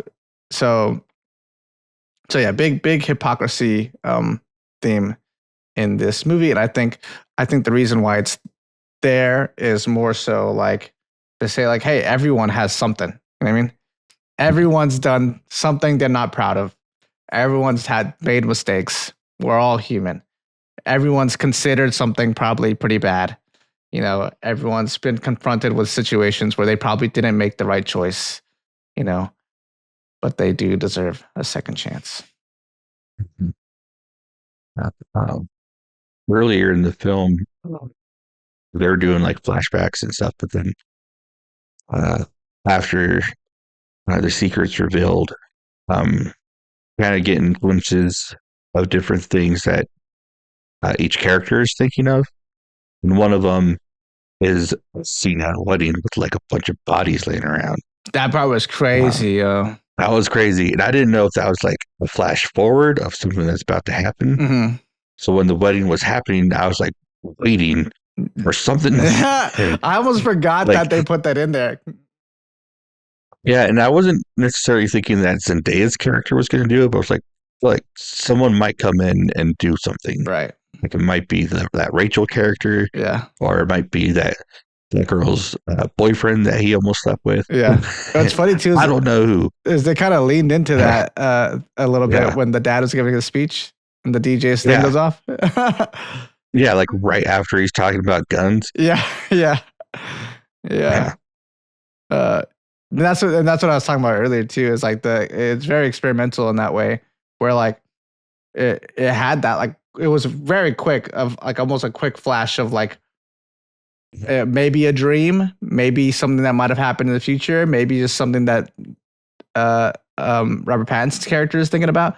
We don't know. We don't even know whose mind it's playing in, but it just shows up and it shows you it real quick, you know. And it's kind of so fast and almost, I wouldn't say irrelevant, but not super important to the rest of the story, to the point where I forgot it happened until you mentioned it right now. I think this had a little significance, but what's the deal with their dance instructor? Like, why was she so mean? Yeah, that was yeah, they showed how like mean she was, and then they didn't really go more into depth about that character at all. I don't know. No. Yeah, that was I forgot about her too. Yeah. Yeah. This movie did They played that song a few times. Yeah, they did. This movie did a good job of interweaving like characters throughout it, and then kind of all making them all be present at the climax to just really amp up that drama. You know. Yeah. Really, really good movie. You know, I'm very impressed. I wonder if I know anything else that this guy has directed or written. He did Dream Scenario, huh? He's done a lot of shorts. It's pretty solid. I didn't see Dream Scenario, but I heard good things about it, and I wanna watch it. Did you watch it? No. Is that the one with Nick Cage? Nick Cage, yeah. You should put it in the bucket. All right. In the bucket it will go. Hey. I think that was all I really want to talk about, was the ending, about it being like a happy ending, you know. And I did like the ending, you know. Yeah, especially since I was expecting something more dramatic. Yeah, something more crazy. I think it was a good ending. Yeah, I think that's it. I talked about my love for Zendaya. I like the marketing. I like its experimental editing. Yeah, I think that's it for me. You got anything else? All right. I do not. Okay. Also, two people. When it comes to the worst thing you've ever done, don't tell people that shit. Okay. Go to a therapist. Yeah. Go to a therapist where you're in a safe space, and they can kind of help you through all that. Yeah. They shouldn't judge you, Yeah. and they legally can't tell anyone. Yeah. Unless it's like an ongoing crime or like you murdered somebody or something. You know what I mean? Yeah. In that case, Don't murder people. yeah. In that case, you shouldn't do that from the jump. And if you did, then maybe just go turn yourself in or something. Go turn yourself in. But yeah, I think that's another thing that you should take away from this. And if you ever do have this conversation, because I feel like this conversation is now going to come up a lot amongst people and their friend groups and their peers, and they're going to ask each other what the worst thing that they ever did. Don't judge your friends, okay? Don't judge your peers. If you're going to ask them that question, you got to ask them knowing that something crazy might come out of their fucking mouth. And you got to still love them. You should still love them. Because people change. People deserve second chances. Everybody love everybody. Yeah. But all right. Audience, fans, people that made it this far in this video, write in the comments. Tell us what your favorite movie is, and tell us what you want us to put in the bucket, because we will put that movie in the bucket and we will watch it. Okay. Okay. Don't you want us to watch your favorite movie? Wouldn't that be fun? But anyway, we love you guys. Thank you guys for watching or listening, however you guys digest our content. We love you for being here and supporting us. You guys are the best. And yeah, have a good one. See ya.